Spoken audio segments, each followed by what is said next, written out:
ایک شخص بازار میں غلام خریدنے گیا، جو بیچ رہا تھا اس نے کہا کہ اس میں یوں تو کوئی خرابی نہیں ہے چگل خور کا کوئی بات۔ وہ لے آیا غلام کو گھر پر، اب غلام خدمتوں میں لگا ہوا ہے، تھوڑے عرصے کے بعد اس کو چگلی خوری کی جو خارش تھی وہ اٹھی، اور اس نے شوہر کے کان میں بیوی کے خلاف ڈالنا شروع کر دیا، حضور آپ کی بیوی تو یوں، تو اسے یوں بات کرتی ہے، اسے یوں بات کرتی ہے۔ اب جب شوہر گھر پر آیا تو شوہر کا موڈ خراب، اس کو یہ کہ یار یہ بیوی کو کیا ہو گیا۔ اچھا جب بیوی دیکھے کہ شوہر کا موڈ خراب ہے تو بولے یہ کیوں بدلا سا، اس نے وہ بیوی کے کان میں بات ڈال دی، محترمہ وہ جو صاحب ہیں وہ تو یوں تو یوں، وہ فلاں عورت۔ اب وہ بولے گا اچھا تبھی بولو کہ اس کا موڈ کیوں خراب ہوتا ہے، اب گھر کا ماحول خراب، تو وہ اس نے بات کر دی، اب گھر کا ماحول خراب۔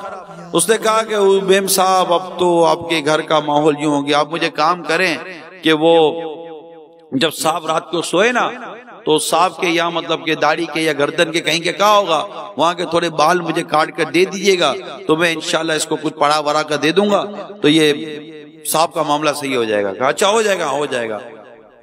صاحب سوئے، صاحب کو سونے سے پہلے اسے کہہ دیا تھا صاحب آج رات آپ کے قتل کا منصوبہ ہے۔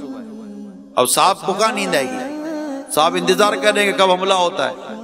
وہ محترمہ کینچی لے کر تکیے کے نیچے وہ بیچارے بیٹھی ہوئی تھی کہ کب یہ سوئے اور کب وہ میں اپنا کام کروں۔ اسے سونے کی نقل کی، اس نے کینچی نکال کے بال کاٹنے گئی تو اس نے ہاتھ پکڑ لیا کہ میرا قتل کر رہی ہے، اس نے وہی لیا اور بیوی کا قتل کر دیا۔ وہاں پولیس اس کو پکڑ کے لے گئی، یہ سارا ہوا، پورا گھر تباہ و برباد ہو گیا۔